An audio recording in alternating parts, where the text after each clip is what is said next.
Living Art, presented by Channel 10 in cooperation with the Metropolitan Museum and Art Centers.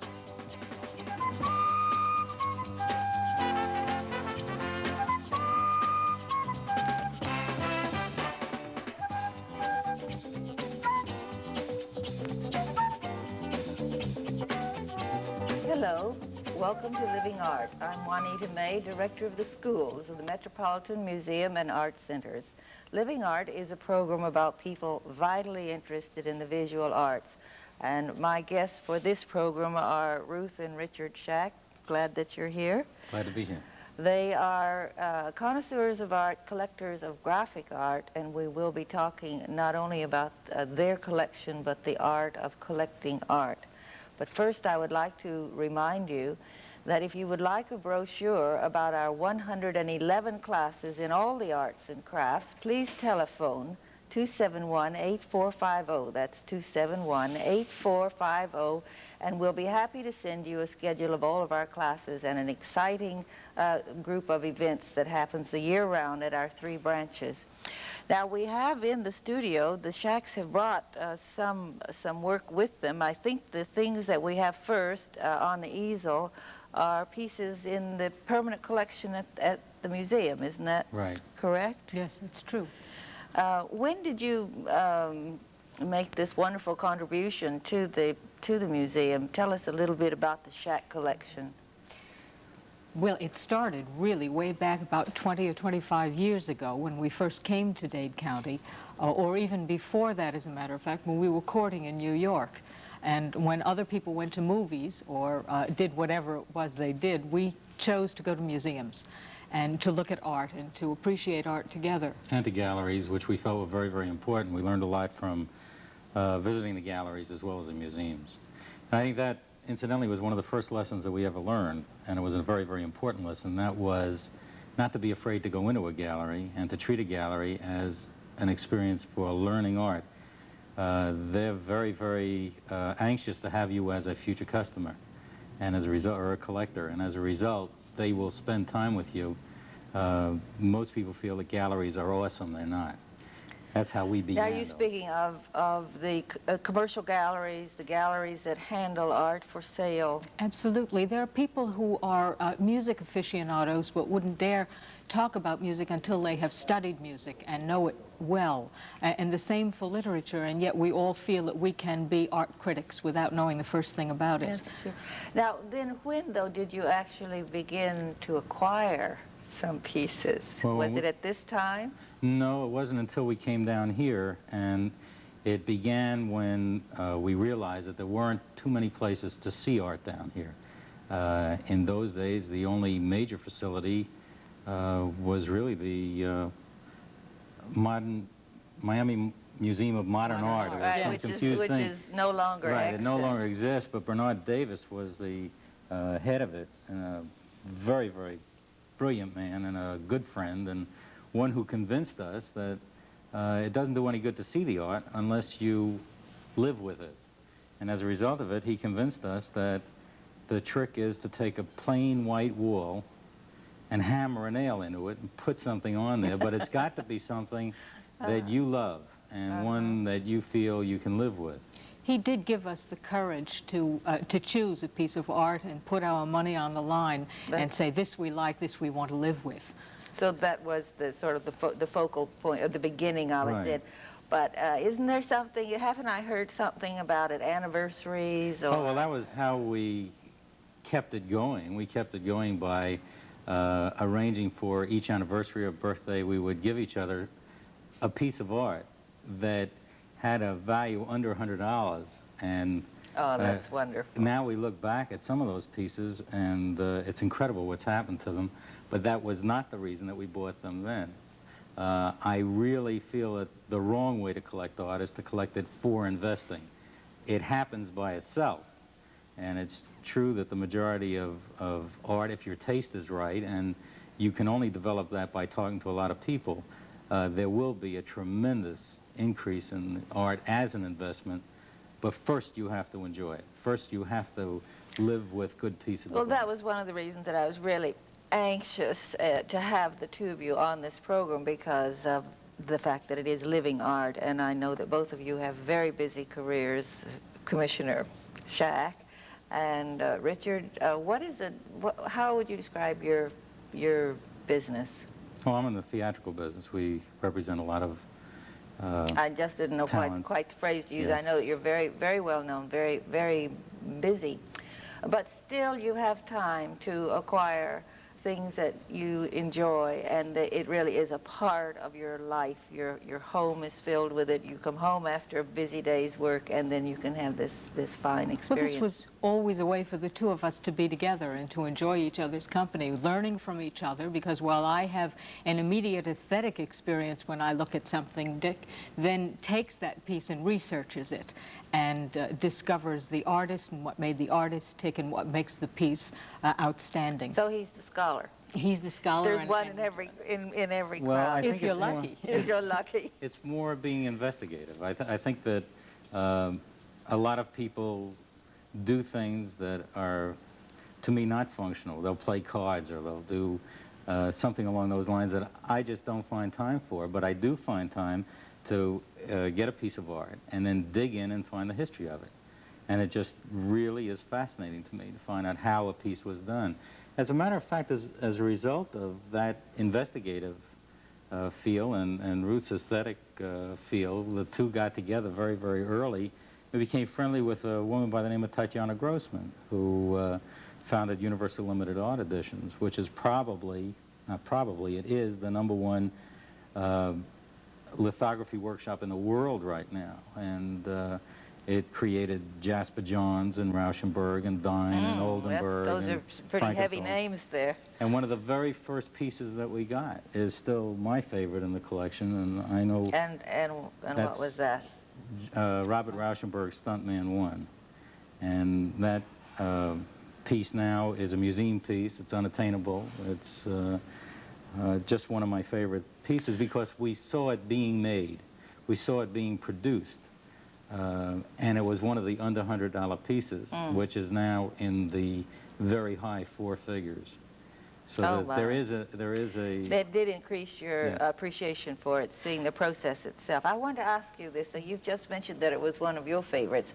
How does your taste coincide with Dick's taste?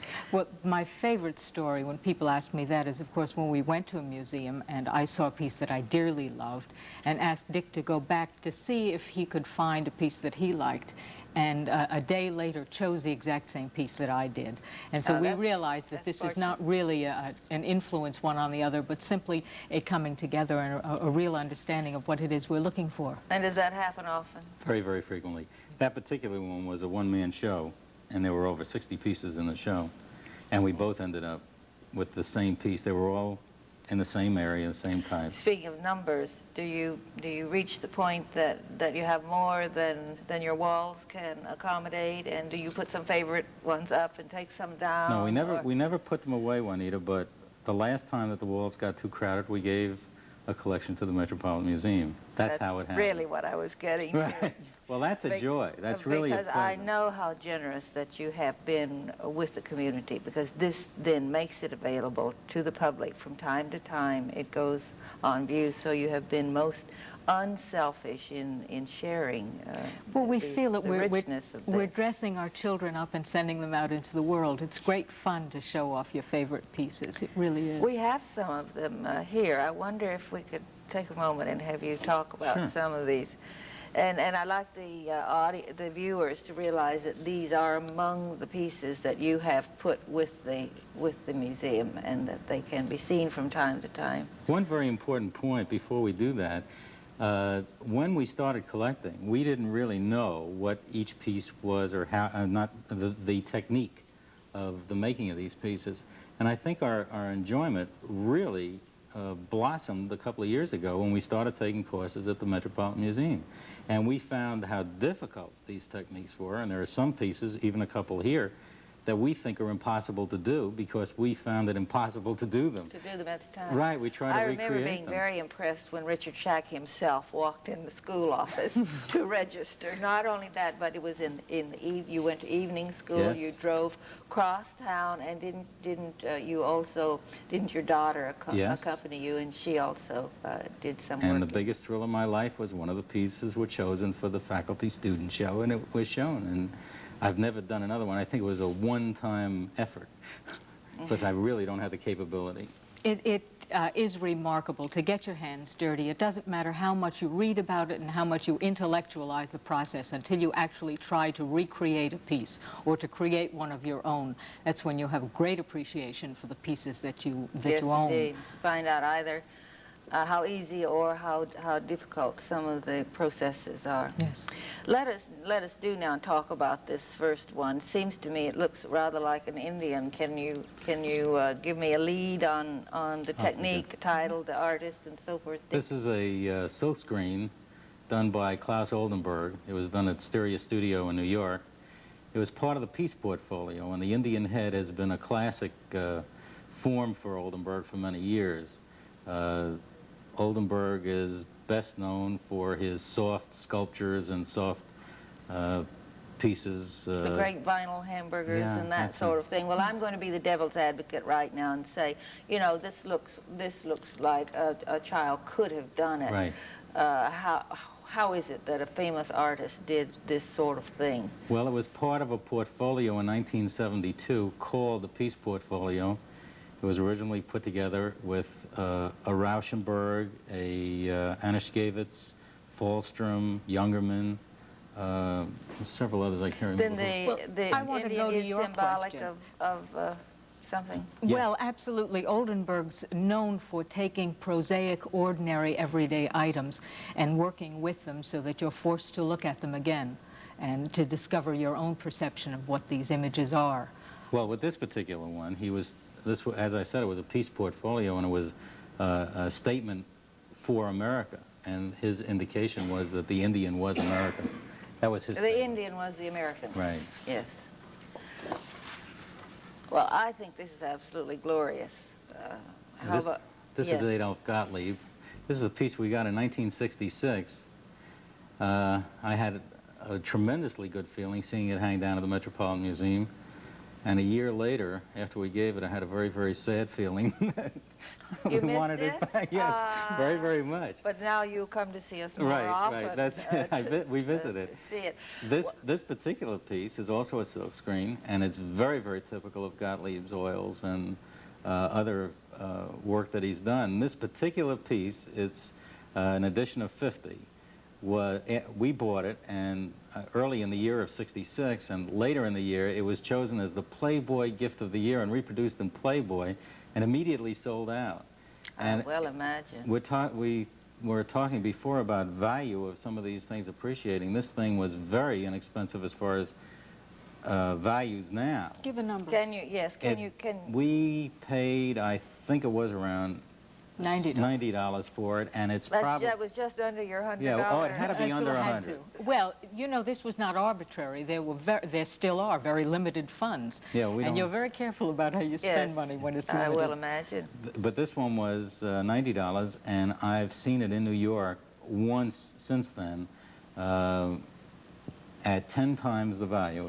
It's about $900 now. Oh, my word. Mm. If available, that's it. This is Lud Sanders' Three Blues. It's a large edition piece. The reason that we got it when we did was that we have the small oil that goes with it. Oh, you have? Yeah, and signed to us by Lud Sander, who was a dear man and a very, very nice man who we met through Dorothy Blau. He did a workshop for us at the center. Yes. And made his acquaintance. He really was a delightful man. And I think that we might point out some of the similarities or in the mainstream of Mondrian. Right, Mondrian and Glonner, and there's a Glonner here too. Yes, well, let's stay Right. there just a moment. And Ruth, if sort of point out the horizontals and the verticals? Well, there are the 3 shades of blue, as you can see. This one would correspond to this color, which is the same as this, and these 2 are the same color, and then, of course, the large field of the lighter blue. And it's a very vibrant piece. Vibrant, but also there is an equilibrium that isn't easily reached. He was such a careful workman. Well, the marvelous thing about Sander is that nothing is actually equal. If you know Sander's work well, you know that he always had a line a little off center. It just veered a little either up or down, but he really tried not to go straight across. As a matter of fact, this line right here, you could see that he never really ended on an even line. And we have this little oil that we have. I mentioned a name, and I mean it very seriously. Dorothy Blau is the one that introduced us to Sander, and it is people like Dorothy, who now has the Medici Berenson Gallery with Lois Cudlin. That's the type of a gallery where you can learn and yet end up with important pieces that you can afford. That is, they will lead you to the price level that you're looking for. There are pieces of excellence there in the range that almost anyone could afford given time and planning. The point is that you needn't go to New York to buy art. You can find very beautiful things here, not only of artists who are producing here in Dade County and working in Dade County, but also international artists who show here also at local galleries. Yes, I'd like just a moment now about this, because I think that we take every opportunity that we can to describe styles and trends so that the person who is not a professional and not a painter will have some other ideas about modern art, because it is amazing how many people walk into the museum and walk out furious if they don't understand what they have seen. And you know, what is that? It just looks like a checkerboard to me. I'd like to take a moment to still stay with this painting and the highly intellectual, precise, careful approach of this, non-figurative. And if we can take just a moment to bring this one back up and put it by the side there. The difference of this being much more spontaneous, impassioned, perhaps less carefully executed or quicker done in the form or the image itself, and both being non-figurative, and both or neither having a particular subject matter. It doesn't have to be an Indian, or it doesn't have to be a still life or portrait. That these images still are meaningful and provocative, and as Ruth said, something happens to her when she comes home after a busy day and she looks at them, and that's what we call the aesthetic experience, which is something you don't have to think, you don't have to hear. Visually, it is an experience, and that's the world of art. These may not be art terms, but Ruth, if you just hold that alongside the other one, they may be able to get both. I use the term that this one on the right, the Gottlieb, is hot, and the other one is cool. That's very true. And the hot excitement of a Gottlieb or a Mathieu or that type of an artist is dynamite, and this is just very pleasing.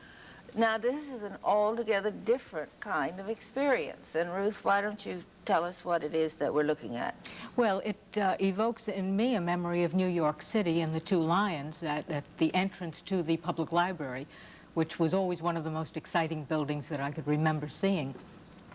It's done by Larry Rivers, an artist who, again, took the objects of today, the objects which we know, and made us look at them again. It's an etching. It was the first etching done at Tatiana Grossman's studio, so that it's of historical significance in addition to being, I think, a really fine work of art. Well, let's, again, I'll speak as the devil's advocate. And may seemingly sound naive, but why do you suppose he didn't draw the other half of the lion there? And what's the matter? He didn't fill up the center part of the space. And well, this is the marvelous part between Ruth and myself. She has the aesthetic experience of seeing that as the New York Public Library. In reality, and I don't even think we've ever discussed this, that happens to be the Dreyfus lion, which is an investment lion. It was it's the Dreyfus Fund signature. So that different people do live. I don't know whether we've ever discussed this, but here the two of us were looking at the lion. Well, but now on that lion it does say zoo. And that's the third. And that's the third element of it. So really, sometimes one of the fascinations of art is that we bring ourselves to it. We bring our set of associations to it. Too many people walk into our home and say, now what is that? What is he trying to say? Or what is the artist trying to impart to us? And unless you can understand that you have to look at the work and become a part of it, and not look for what he's trying to say, but simply accept what comes to you, which is indeed what the artist is trying to express. Yes, and that it all cannot be explained verbally. No. Let's see our next. If you want to say something by description, Ruth, before you put it down, that downtown lion, if you are living way uptown in New York, yes, the library is downtown. If you're living in Midtown New York, yes, the Wall Street is downtown. That, too, is relative. The whole concept of what it is has to be personal. There's a variety of experiences that you can have. Now, this one.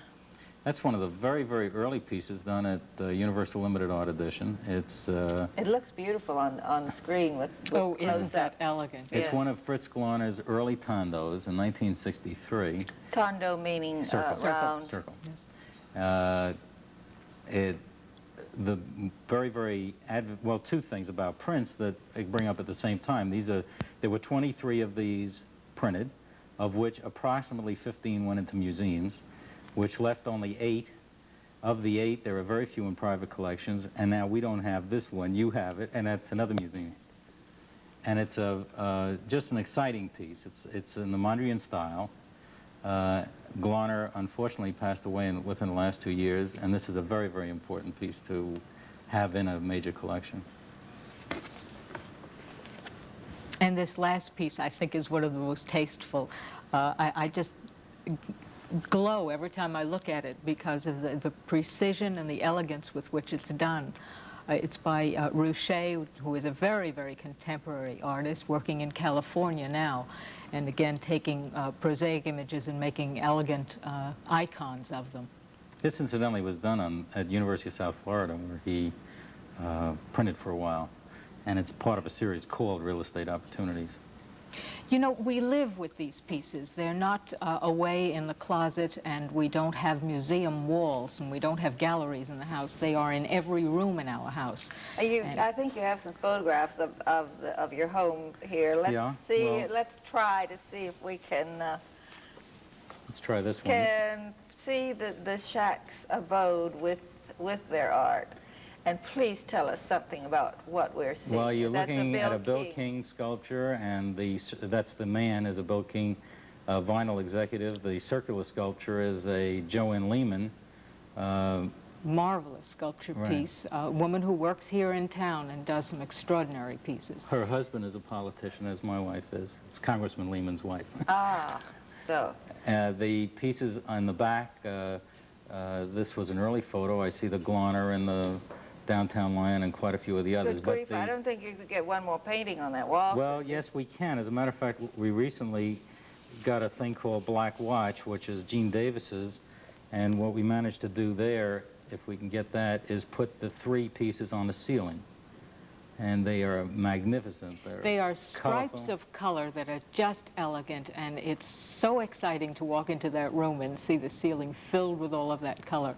Here's another one of the rooms. This is one of the kids' rooms, and this was her choice. That big one is a Bob Thiele shaped canvas. There's Thiele is local? Right, yes, Thiele is at Dade North, isn't he? Teaches at the Community College North Campus now.